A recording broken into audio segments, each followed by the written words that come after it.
Hello everyone, welcome back for the second session. So in this session we are going to discuss some various problems related on symmetrical fault analysis. So let us see problem number 1. This is the problem statement given for the said network. The problem statement is for the radial network as shown in the figure. The three-phase fault occurs at point F. We need to determine the fault current and the line voltage at 11 kilobus under fault condition. Okay, so according to the problem statement, the fault is occurring at this point F. Okay, so this is where the fault is occurring. So after having the fault, so we need to find the fault current and the line voltage at 11 kilovolt bus. So this is the 11 kilovolt bus. For this bus we need to find out the fault current and its line voltage. Hope the problem statement is so. For the given problem statement, this is the power system diagram given. So for this power system, we need to first choose the base values. Okay, so let us choose the base MVA as 100 MVA and the base kilovolt of overhead transmission line as 33 kilovolt. So this is the overhead transmission line which is connected to this transformer T1. So this transformer T1 is having a rating of 11 kilovolt bar 33 kilovolt, which means the transmission line overhead transmission line is connected to the 33 kilovolt of the transformer. So according to that, the base kilovolt of the overhead transmission line will be equal to how much? 33 kilovolt. Then let us find the base kilovolt of the generator side. Okay, so these are the two generators which is connected to the transformer 1. So generator 1 and generator 2 both are connected to the transformer 1, and the primary side of this transformer is having a rating of 11 kilovolt. So according to our formula, now the generator is connected to the low voltage side of the transformer. Okay, so according to that our formula will be what? LT side is equal to HT side into LT rating divided by ST rating. Okay, so now the ST side of the transformer rating is how much? 33 kilovolts, and the LT rating of the transformer is nothing but 11 kilovolt. So 11 divided by 33. So after simplifying it, you are going to get it around 11 kilovolt.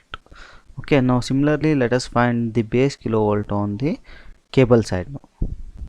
Okay, so where is our cable? Yeah, here, just check it out.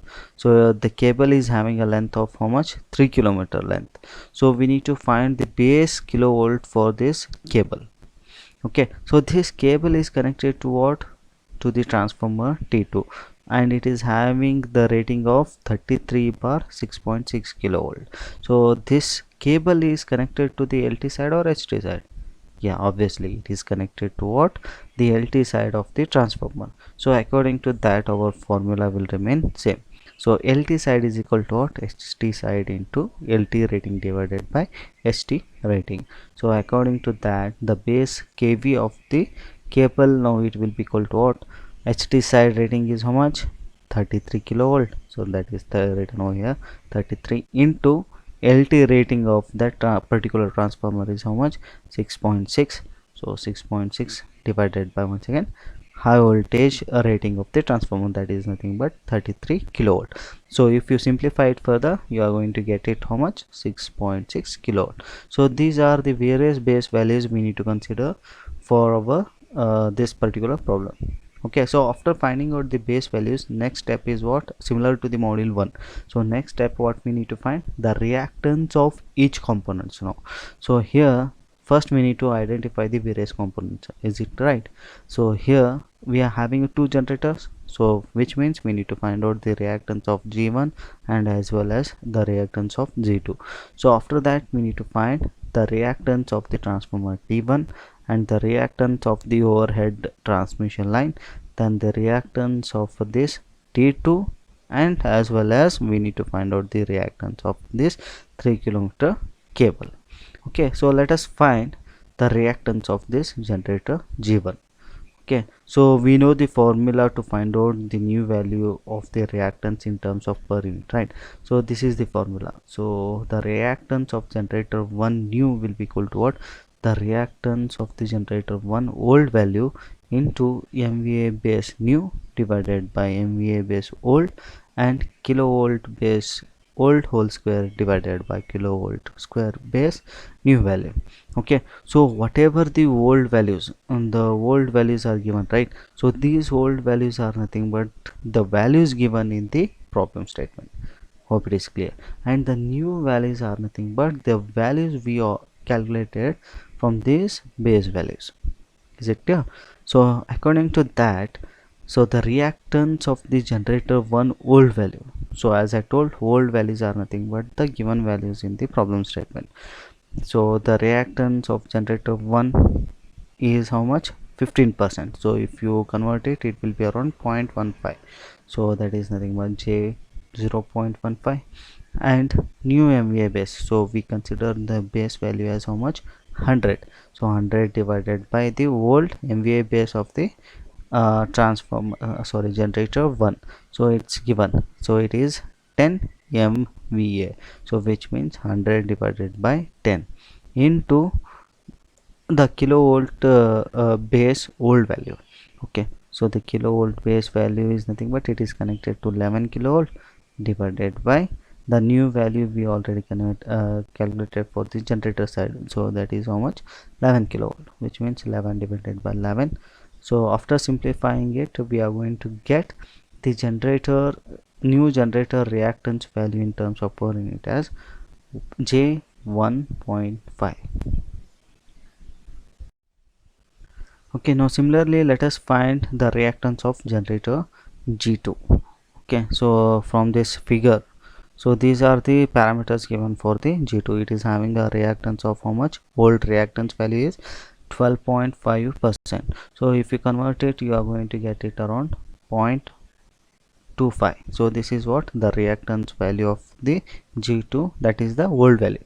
And the new MVA base, so as I told before, we converted and we obtained the new base value as how much? 100 divided by 10. So the 10 MVA is given here. So this will be the old value of the generator G2 into the old value of kilovolt old value of the generator G2. And once again this G2 is connected to the bus bar of 11 kilovolt. So according to that, the old value of this generator G2 will be how much?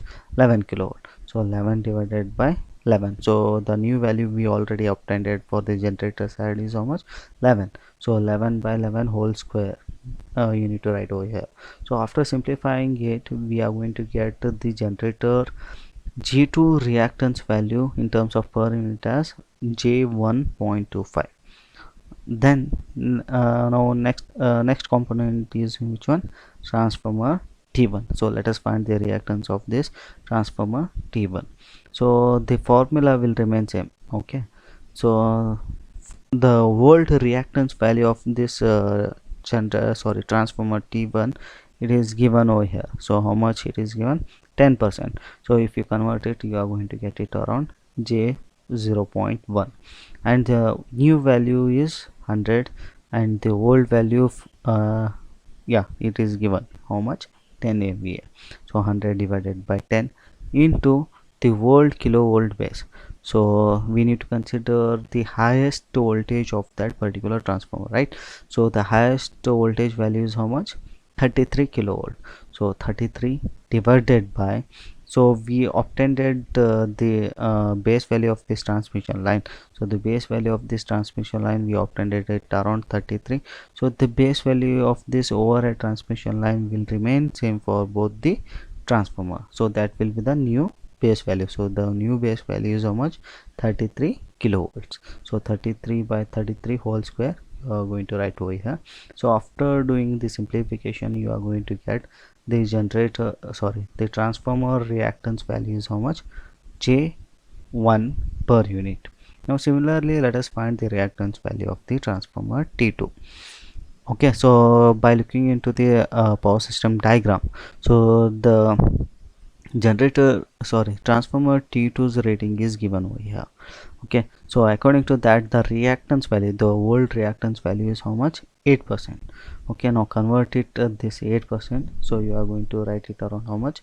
J 0.08, and the new value, MVA base value, we obtained it around 100 divided by the old MVA base. Now from this figure, yeah, the transformer T2, its power rating is how much? 5 MVA. So this is nothing but your old MVA rating of the transformer T2.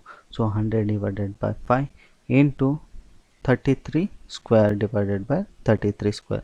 So this 33 square old value is nothing but we are having the highest voltage as how much? 33 kilovolts. So 33 kilovolts whole square, this will be the old value, and whatever the base value we obtained for this overhead transmission line was around 33 kilovolts. So that will be the new kilovolt whole square for this transformer T2. So 33 by 33 whole square. So after simplifying it, you are going to get the reactance of transformer T2 as J 1.6 per unit. Till now we found out the reactance value of various components, that is transformer that is the reactance value of generator G1, G2, and as well as the reactance value of transformer T1 and T2. Now let us find the impedance value of overhead transmission line and cable.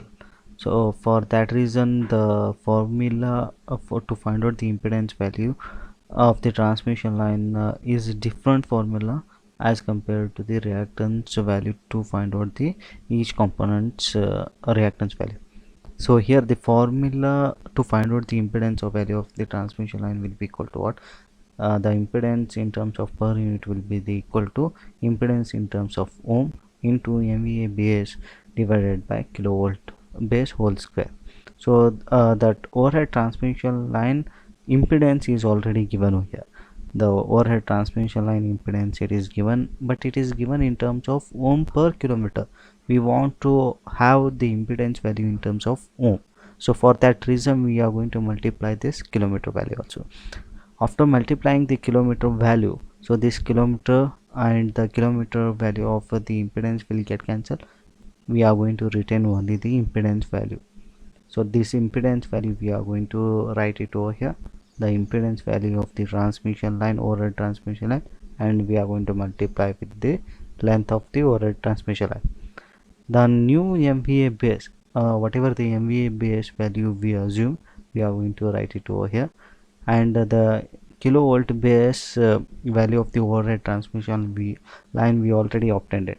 The kilovolt base value for the overhead transmission line was around 33 kilovolts. So after substituting all these values, we are going to get the impedance value in terms of per unit. So this is the impedance value in terms of per unit. Similarly, let us find the impedance value of the cable. So the cable is having a length of how much? 3 kilometers, and the impedance value, once again the impedance value, it is mentioned in terms of ohm per kilometer. So we need to obtain only in terms of ohm. For that reason, we are going to multiply this 3 kilometer. So after multiplying that, so we are going to get in terms of ohm the new MVA base new. So whatever the MVA base new value we obtained, we are going to substitute over here, and as well as the kilovolt base new value we obtained for the cable, it is around 6.6 kilovolt whole square. So after simplifying it, so we are going to get the impedance value of the cable as this much.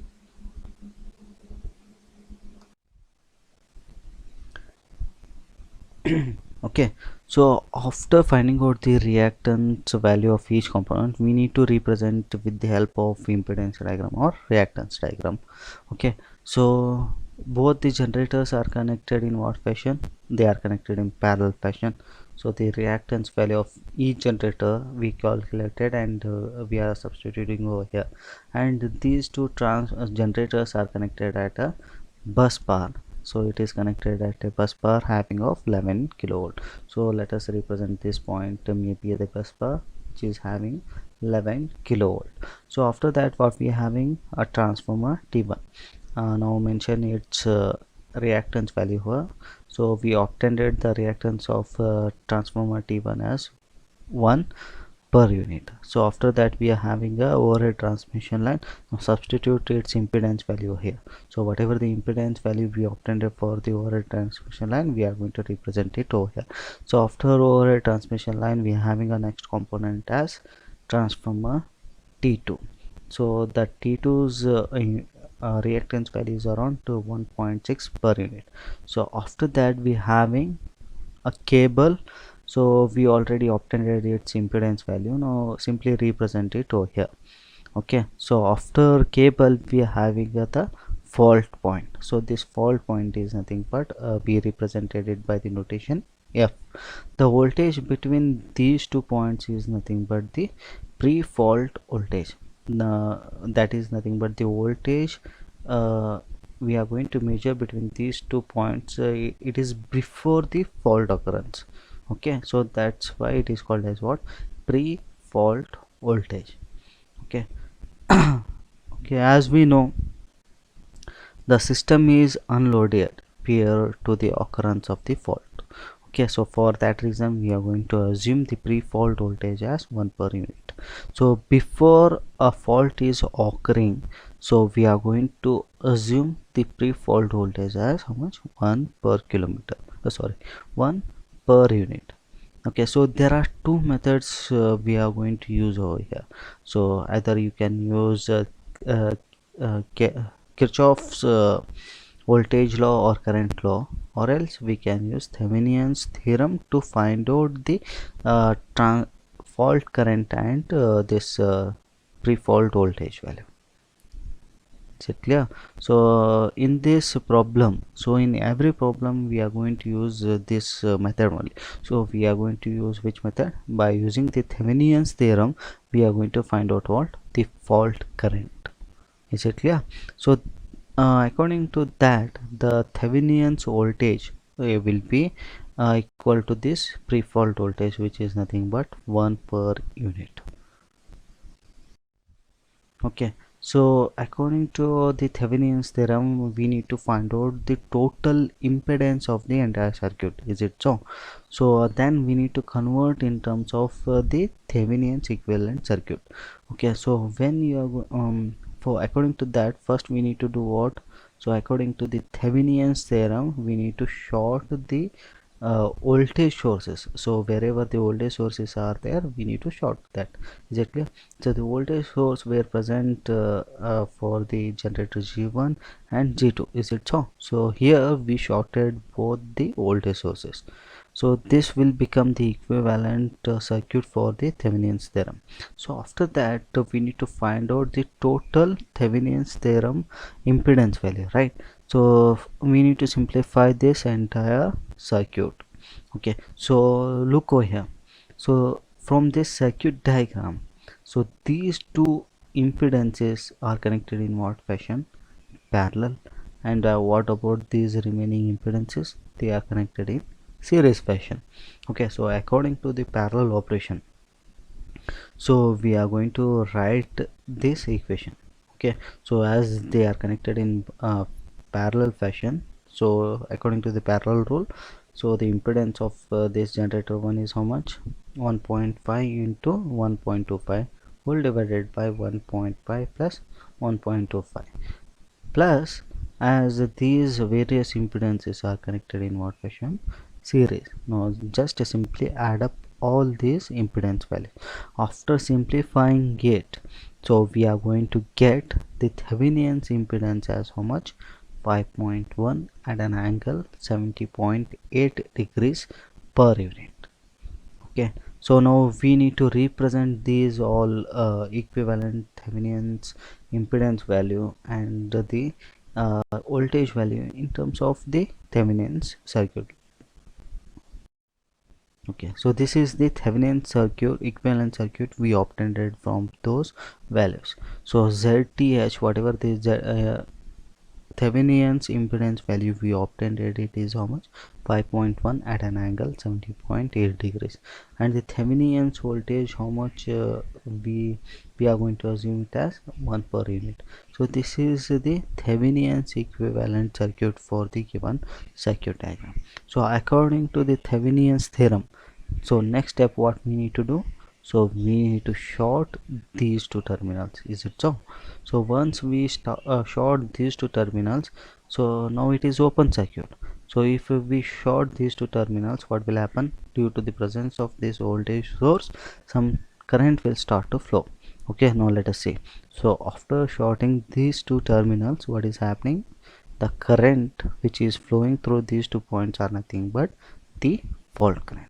So our aim is to determine this fault current with the help of this equivalent diagram. So according to that, the fault current will be equal to what? According to the Ohm's law, I is equal to what? I is equal to, so we need to find out this equivalent fault current. So let us see how you are going to find out that fault current. So from the Ohm's law, I is equal to what? V divided by that resistance value. So the fault current will be equal to what? The Thevenin's voltage divided by the impedance value. So according to that, we are going to get the fault current in terms of per unit, but we need to find in terms of actual value. Is it so? So from our per unit formula, what we are having the formula as per unit is equal to what? Actual value divided by the base value. So but we obtained it in terms of per unit value, right? So we want in terms of actual value. So this actual value will be equal to what now? Per unit into base value. So for that reason, first we need to find out the base value of the current. So the base current is given by, so this is the formula which we used in the module 1.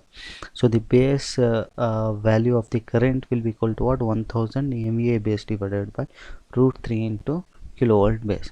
So after substituting the various value, so we are going to get the base value of the current as how much? 8747 ampere.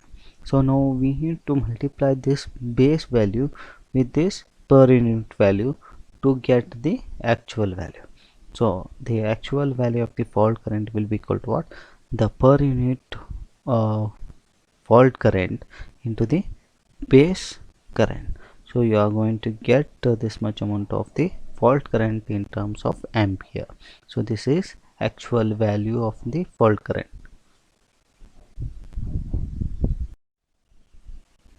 Okay, so after obtaining the fault current, next what he asked me in the question, so we need to find the voltage at what?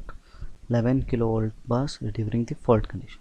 So whenever the fault occurs, we need to find out the voltage, actual voltage present at this 11 kilovolt bus bar. Okay, so from this figure 2 which we obtained from the given power system diagram, so from this figure 2 the impedance at this point, so the total impedance between point F and 11 kilovolt bus bar will be equal to what? So we need to add up these all impedances. So we are going to find out the total impedance between the what? The point F and between and 11 kilovolt bus bar. So these all impedances are connected between these 2 points, right? And they are connected in what fashion? Series fashion, obviously. So we need to add up all these impedances. So once we add up all these impedances, we are going to get the total impedance between those 2 points. So after obtaining the impedance, so we need to obtain the voltage at 11 kilovolt bus bar. So according to the Ohm's law, V is given by what? V is equal to I into R. So we are having the total impedance value, and we already found out the fault current in terms of per unit. Okay, so here we need to consider in terms of per unit, not an actual value. Is it clear? So the per unit fault current was how much? 1.196 at an angle 70.8 degrees. So we need to multiply this per unit fault current with the total impedance value. As the fault current is flowing through this circuit, we need to consider this fault current value. Is it clear? So after that, this will be the voltage at 11 kilovolt bus bar, but it is in terms of what? Per unit. So we need in terms of what? Actual value. Okay, so here the base value, whatever the base value at this bus is how much? 11 kilovolt. So if you multiply 11 kilovolt with this per unit value, you are going to get in terms of actual value, that is kilovolt. So this is the final solution for the given problem. So this is the actual value of the voltage at what? 11 kilovolt bus bar. Hope the whatever the steps we are going to use in this problem, it is clear. So according to that, so I'm going to provide you one problem. So this is the problem I'm going to provide you to solve. And for today's evening quiz, so I'm going to ask the question on this problem only. Is it clear? So if you want to solve this problem, you can refer the notes which I circulated previously. So this is the problem you are going to solve, and I'm going to ask the question related to this problem only. Hope everything is clear. If you have any doubts, you may ask. Thank you.